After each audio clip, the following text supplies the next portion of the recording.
quel est le lien entre le conditionnement social, éducatif, familial et les relations toxiques?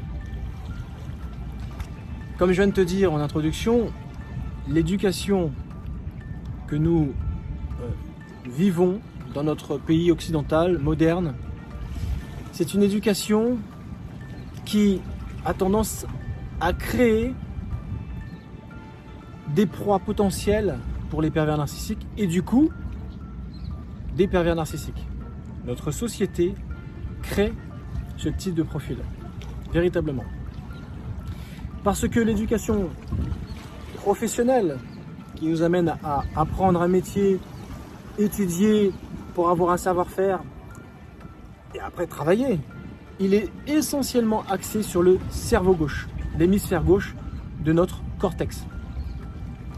Et comme je l'ai dit en introduction, cet hémisphère est surtout utilisé pour tout ce qui est solution de problème, raisonnement, logique, prise de décision cartésienne. Alors que le cerveau droit est beaucoup plus subtil, beaucoup plus dans le ressenti, beaucoup plus dans les choses abstraites, la création, hein, tu vois ce genre de choses, l'artistique.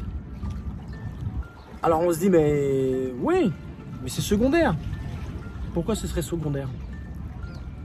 Pourquoi lorsqu'un enfant de 6-7 ans, voire moins, voire plus, lorsqu'il ressent une émotion forte telle que la colère, suite à une injustice qu'il a vécue ou qu'il voit se produire devant lui, pour quelle raison on devrait lui dire quand on est parent, écoute, c'est comme ça, t'as pas à être en colère, c'est mérité, si t'es pas content, c'est pareil. Et va dans ta chambre, quand tu seras calmé, tu pourras venir manger.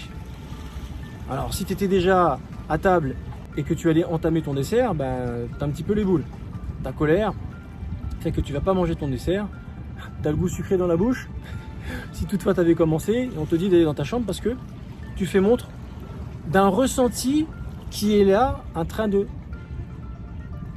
te faire comprendre qu'il y a quelque chose qui ne va pas. En tout cas qui te fait réagir.